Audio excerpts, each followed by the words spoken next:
नमस्कार बच्चों, मैं मंचुन सब कुछ लर्न पर आपका स्वागत करता हूं। आज मैं आपको लीनियर इक्वेशन के बारे में बताऊंगा। Linear equation in one variable या टू वेरिएबल्स सारे डिटेल में इस वीडियो में बताऊंगा और लीनियर इक्वेशन को कैसे सॉल्व करते हैं वो भी मैं बताऊंगा। लीनियर इक्वेशन को सीखने के लिए आपको इस वीडियो को शुरू से अंत तक देखें। चलिए शुरू करते हैं। Linear equation. A linear equation is an equation that represent a straight line. जो ग्राफ पर जो स्ट्रेट लाइन होता है उसको हम लीनियर इक्वेशन बोलते हैं।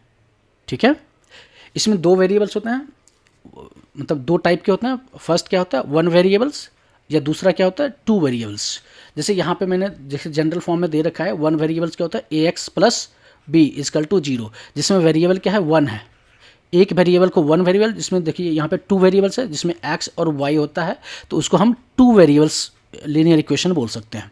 ठीक है, जहाँ पे A B C are real number and A is not equal to zero, और टू वेरिएबल में A plus A and B both are not equal to zero. Variable one में ए जीरो नहीं हो सकता है और वेरिएबल टू में ए और बी दोनों जीरो नहीं हो सकता है। ठीक है, चलिए डिटेल में जानते हैं इसको। मतलब लीनियर इक्वेशन को यूज क्यों करते हैं, क्या इंपॉर्टेंट होता है। मेनली इसका इंपॉर्टेंट जो होता है ना, वो रियल लाइफ में प्रॉब्लम सॉल्विंग के लिए, स्पीड, कॉस्ट, टाइम, एज, इस सब निकालने के लिए किया जाता है। अगर आप बिजनेस प्रोस्पेक्टिव से देखें तो प्रॉफिट लॉस, बजट प्लानिंग, इस टाइप के जो बिजनेस में यूज किया जाता है। बाकी साइंस में देखो तो टेम्परेचर कन्वर्जेंस, केमिकल फार्मूला, बहुत सारा होता है। बेसिकली कंप्यूटर में इसका ज़्यादा यूज होता है। कंप्यूटर में अगर यूज करते हैं तो एल्गोरिथम हम जब बनाते हैं किसी भी मशीन का एल्गोरिथम, जो भी फार्मूला बनता है तो एल्गोरिथम में यूज किया जाता है, लॉजिक्स में यूज किया जाता है। ये सब ये जो है ना लीनियर इक्वेशन, ये थिंकिंग, जो लॉजिकल थिंकिंग है और प्रॉब्लम सॉल्विंग की जो एबिलिटी है वो इम्प्रूव करता है किसी भी स्टूडेंट में। ठीक है, तो इसलिए इसको सीखना इंपॉर्टेंट है और इसको प्रैक्टिस में भी लाना बहुत ज़्यादा ज़रूरी है। चलिए शुरू करते हैं one by one. Linear equation in one variable पहले जान लेते हैं, फिर हम टू वेरिएबल पे चलेंगे। लीनियर इक्वेशन वन वेरिएबल किसे कहते हैं। A linear equation is one variable has only one variable and it's highest exponent is one. ठीक है, जैसे कि ए एक्स प्लस बी दिया हुआ है ना, ये क्या है, linear equation in one variables दिए हुए हैं। ठीक है, इसमें क्या है, लीनियर इक्वेशन वन वेरिएबल में वेरिएबल एक ही होगा और जिसका जो हाईएस्ट एक्सपोनेंट होगा, पावर होगा, वो वन होगा। ठीक है, जैसे एग्जाम्पल के लिए दिया है ना, A X plus B is equal to zero. जैसे यहाँ पे एग्जाम्पल में लिख रखा है 2x प्लस 5 इजकल टू 11। ठीक है, तो इस तरह के जो वेरिएबल होते हैं, जैसे यहाँ पे सॉल्व करके मैं बताता हूँ, 2x प्लस 5 इजकल टू 11, ये होता है एक लीनियर इक्वेशन। ये इक्वेशन हो गया, क्योंकि इक्वेशन इसलिए क्योंकि इक्वल टू लगा हुआ है इसलिए इक्वेशन हो गया, अदरवाइज इसको पोलिनोमियल बोल देते हैं। ठीक है, तो इसको इक्वल टू लगा दिया इसलिए इक्वेशन हो गया, और ये लीनियर है तो लीनियर इक्वेशन कहलाएगा। ठीक है, इफ वन वेरिएबल है तो वन वेरिएबल है। ठीक है, ठीक है, अब इसको सॉल्व कैसे करते हैं, तो सॉल्व करने के लिए देखिए, पहला कंडीशन क्या है कि एक्सप्रेशन, जो वेरिएबल वाला पार्ट है वो एक तरफ लगेगा और जो कांस्टेंट वैल्यू है वो एक तरफ लगेगा। देखिए यहाँ पे कांस्टेंट वैल्यू कौन कौन सा, ये 5 कांस्टेंट वैल्यू है और 11 एक जो है वो भी एक कांस्टेंट वैल्यू है।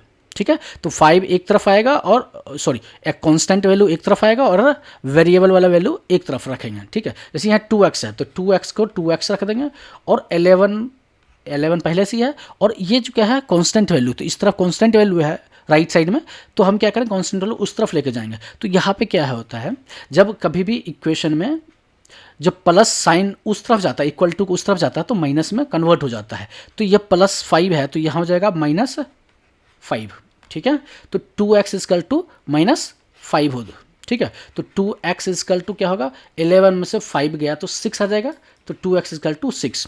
सेम अगर यहाँ पे क्या है कि मल्टीप्लिकेशन में है तो उस तरफ जाएगा तो फिर डिवीजन होगा, अगर प्लस में है तो उधर जाएगा तो माइनस हो जाएगा, माइनस में है तो प्लस हो जाएगा, एडिशन में तो सब्सट्रैक्शन में चला जाएगा, सब्सट्रैक्शन है तो एडिशन में चला जाएगा, मल्टीप्लिकेशन है तो डिवीजन में, डिवीजन है तो मल्टीप्लिकेशन में, ऐसा ही होता है यहाँ पे। ठीक है, तो ये क्या है, मल्टीप्लिकेशन में तो इधर जाएगा तो डिवीजन हो जाएगा, तो x इजकल टू 6/2। ठीक है, तो 6/2 का वैल्यू कितना हो जाएगा, 3, तो x का वैल्यू यहाँ पे 3 निकल जाएगा। ठीक है, तो इस तरह से जो linear equation in one variable है, इस तरह से आप उसको सॉल्व कर सकते हैं।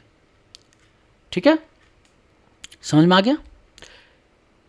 देखिए यहाँ पे सॉल्व करके मैंने बता रखा है, तो आप भी इसको सॉल्व करके ट्राई करेंगे तो समझ में आ जाएगा। ठीक है, चलिए यहाँ मैंने वर्ड प्रॉब्लम सॉल्व किया, जैसे यहाँ पे लिखा हुआ है ना, देखिए क्वेश्चन क्या है, sum of the number and 7 is equal to 15 होता है। फाइंड द नंबर, तो क्या है, sum of number and 7, number और 7 को ऐड करेंगे तो 15, नंबर क्या होगा पता ही नहीं है, तो उस केस में करेंगे क्या, नंबर को हम लेट्स, नंबर क्या है, x है, ठीक है। और क्या क्वेश्चन क्या है, नंबर सम करेंगे, सम x प्लस 7 इजकल टू 15, तो x प्लस 7 इजकल टू 15, तो x इजकल टू 15 माइनस 7, ठीक है। तो x इजकल टू कितना हो जाएगा, 8 हो जाएगा, ठीक है। तो इस तरह से हम निकाल सकते हैं उसको, ठीक है, समझ में आ गया। चलिए आगे चलते हैं। आगे क्या है, लीनियर इक्वेशन इन 2 वेरिएबल्स है। 2 वेरिएबल कहते हैं equation with 2 variables, that is called linear equation in 2 variables. बस इतना ही होता है, 1 वेरिएबल में 1 वेरिएबल होता है, 2 वेरिएबल में 2 वेरिएबल्स होते हैं, ठीक है। और डिग्री क्या है, मैक्सिमम डिग्री 1 होता है, ठीक है। जैसे यहाँ पे इसका फॉर्म क्या होता है, ax plus B X, sorry ax plus B Y plus C equal to 0, ठीक है। ये लीनियर इक्वेशन विथ 2 वेरिएबल्स है। जैसे एग्जांपल का दे रखा मैंने, 2x plus 3y is equal to 6 है, ठीक है। तो x इजकल टू, देखिए यहाँ पे क्या है कि x इजकल टू 0 ले लिया, तो अगर x के वैल्यू 0 हो जाएगा तो y के वैल्यू निकल जाएगा, तो y के वैल्यू निकल, x इजकल टू 0 तो 3y इजकल टू 6, तो y इजकल टू 2। सेम अगर x इजकल टू 3 ले लिया तो y इजकल टू 0 हो जाएगा। तो यहाँ पे इस तरह से आप निकाल सकते हैं, सिंगल इक्वेशन है तो। अगर डबल इक्वेशन है तो एडिशन, सब्सट्रैक्शन, मल्टीप्लिकेशन, वो आगे स्लाइड्स में मैं ऐड कर रखा हूँ, मैं आपको बताता हूँ, ठीक है। चलिए देखते हैं एडिशन क्या होता है। देखिए जो लीनियर इक्वेशन इन 2 वेरिएबल्स हो उसको डिफरेंट डिफरेंट मेथड से हम सॉल्व करते हैं। पहला मेथड क्या होता है, सब्सटीट्यूशन मेथड, दूसरा क्या होता है, एलिमिनेशन मेथड्स, तीसरा क्या होता है, क्रॉस मल्टीप्लिकेशन मेथड्स, और चौथा क्या है, कंपैरेटिव मेथड्स। ये 4 मेथड्स है जिसके हम लीनियर इक्वेशन 2 वेरिएबल्स को हम सॉल्व करते हैं, ठीक है। चलिए शुरू करते हैं 1 बाय 1। सब्सटीट्यूशन मेथड्स से हम सॉल्व करके दिखाते हैं आपको। एग्जांपल है दिया हुआ है यहाँ पे, देखिए क्वेश्चन क्या है, 2x plus 3y is equal to 7, ये इक्वेशन 1 हो गया। 4x minus Y equal to 1, ये इक्वेशन 2 हो गया। पहला स्टेप में क्या लेना है, इक्वेशन 2 से, इक्वेशन 2 ले लिया मैंने, ये equation 2, 4x minus Y equal to 1, तो यहाँ पे y की वैल्यू निकालेंगे, तो y इजकल टू क्या होगा, y को इस तरफ ले आएंगे, माइनस में y है तो प्लस में आ जाएगा, तो y प्लस आएगा, तो ये क्या बचेगा, क्या लेफ्ट साइड में बचेगा, 4x माइनस 1, 4x माइनस 1 बच गया, ठीक है। तो इसमें क्या करेंगे, इक्वेशन 1 में पुट कर दे, सब्सटीट्यूट कर देंगे इसमें, ठीक है। y की वैल्यू 1 में पुट करेंगे, तो y की वैल्यू अगर 1 में पुट करते हैं तो इक्वेशन क्या है, 2x plus 3y is equal to 7, तो यहाँ पे 2x प्लस 3y, 3 और y की वैल्यू क्या है, 4x माइनस 1 है, ठीक है। 4x माइनस 1 है तो 4x माइनस 1 इजकल टू 17, ठीक है। अब 2x प्लस, अब इसको ब्रेक करेंगे, ब्रैकेट को हटाएंगे, तो ब्रैकेट को जब हटाएंगे तो 3 इंटू 4 12x और 3 इंटू 1 3, ठीक है।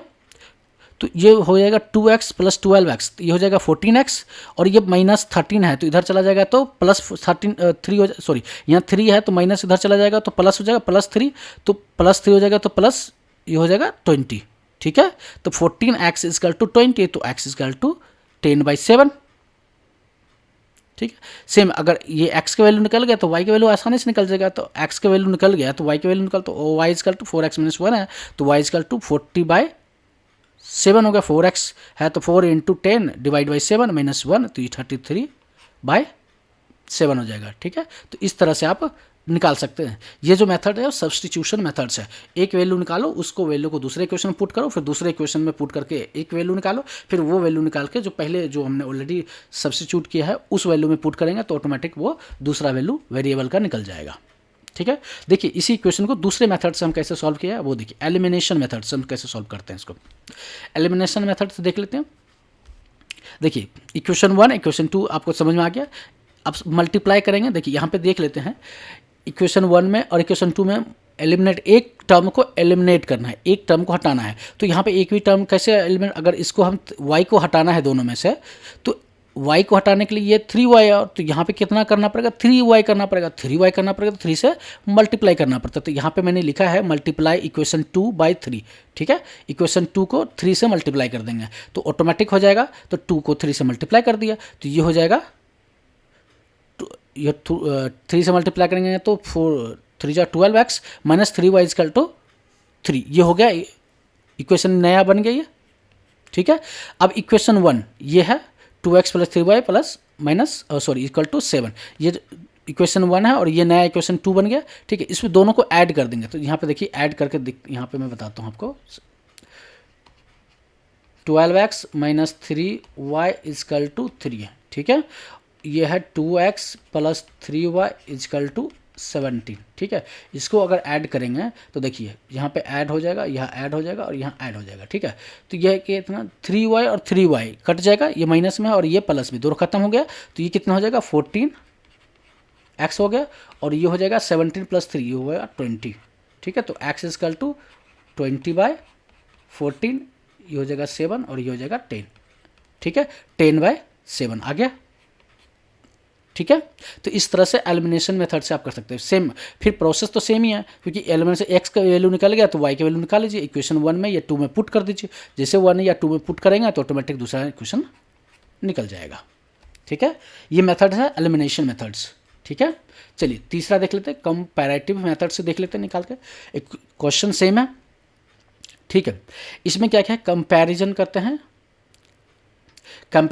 इक्वेशन 1 और इक्वेशन 2 को फॉर्म में निकालते हैं। y इजकल टू इक्वेशन 1 का अगर निकालते हैं, देखिए यहाँ पे क्या किया मैंने कि y निकालना है, तो y निकालने पर यहाँ पे देखो 2x plus 3y is equal to 17 है, ठीक है। तो y निकालना है तो x को उस तरफ भेज देते, तो 3y is equal to 17 minus 2x हो जाएगा, ठीक है। तो y इजकल टू यहाँ मल्टीप्लाई में तो डिवाइड में हो जाएगा, तो 17 माइनस 2x बाय 3 हो जाएगा, ठीक है। तो y की वैल्यू ये हो गया। सेम अगर दूसरे में टर्म में ले जाएंगे तो y इजकल टू दूसरा टर्म यहाँ पे मैं दिखाता हूँ आपको, 4x minus Y equal to 1, तो 4x ये हो जाएगा माइनस 1 इजकल टू y, ठीक है। ये माइनस में था उधर चला गया और ये प्लस में था इधर आ गया, ठीक है। तो ये y की वैल्यू ये हो गया, y की वैल्यू अगर y इक्वल है तो लेफ्ट साइड इक्वल है तो ये भी इक्वल हो जाएगा। तो ये इक्वल कर दिया हमने, देखिए इक्वल कर दिया, तो ये दोनों इक्वल कर देंगे। तो ये 17 minus 2x divide by 3, 4x minus 3, तो यहाँ पे मैं लिख देता हूँ 17 minus 2x divide by 3 equal to 4x minus 1, ये डिवाइड में इधर जाएगा तो मल्टीप्लाई हो जाएगा, 17 माइनस 2x इजकल टू 3 से मल्टीप्लाई करेंगे, 4 या 12x माइनस 3x, ठीक है। अब x टर्म को x टर्म में ले जाएंगे तो x को x के ले जाएगा, तो और कांस्टेंट वैल्यू के साथ 17 plus 3 equal to 12x plus 2x, तो ये हो जाएगा 14x इजकल टू 20, तो x is equal to 20 divide by 14 same आ गया, तो ये हो जाएगा 7, ये हो जाएगा 10, ठीक है। देखिए ठीक है, सेम अगर x का वैल्यू आ गया तो y वाले में पुट कर देंगे तो y का वैल्यू निकल जाएगा, ठीक है। ये क्या है, कंपैरेटिव मेथड से हम सॉल्व कर सकते हैं, ठीक है। आगे चलते क्रॉस मल्टीप्लिकेशन मेथड्स, ये बहुत इंपॉर्टेंट मेथड्स हैं, ये फॉर्मूला के थ्रू होता है, ठीक है। हमने फार्मूला भी लिख रखा है, x की वैल्यू कैसे निकालते हैं, y की वैल्यू कैसे निकालते हैं, और देखिए इक्वेशन सेम है तो मैंने देखिए यहाँ पे फार्मूला मैंने पुट पहले से कर रखा है, x divide by b1 c2 और ये हो जाएगा b2 c1, तो यहाँ होगा a1 a2 यहाँ पे मैं लिख देता हूँ, यहाँ पे a1 equal to 2, b1 equal to 3, c1 equal to minus 17, ठीक है। और सेम अगर इक्वेशन 2 से निकाला तो a2 is equal to 4, b2 is equal to -1 और c2 इजकल टू भी -1 होता है, ठीक है। अब a1 b1 c1 a2 b2 c2 का सारे डिटेल निकाल दिया। अब फार्मूला में सीधा पुट करेंगे और वैल्यू निकल जाएगा। तो x का मैंने देखिए यहाँ पे वैल्यू पुट कर दिया, x का वैल्यू सारे b1 c2 minus b2 c1, ठीक है। y की वैल्यू भी पुट कर दिया, c1 b2 c1 a1 a2 minus c2 a1 और 1 का वैल्यू कांस्टेंट वैल्यू को भी पुट कर दिया। अगर इस देखिए फिर x का वैल्यू निकालना है तो x का वैल्यू निकालने के लिए हम क्या करेंगे, तो x का जो टर्म्स है, ये वाला जो टर्म है x का टर्म है वो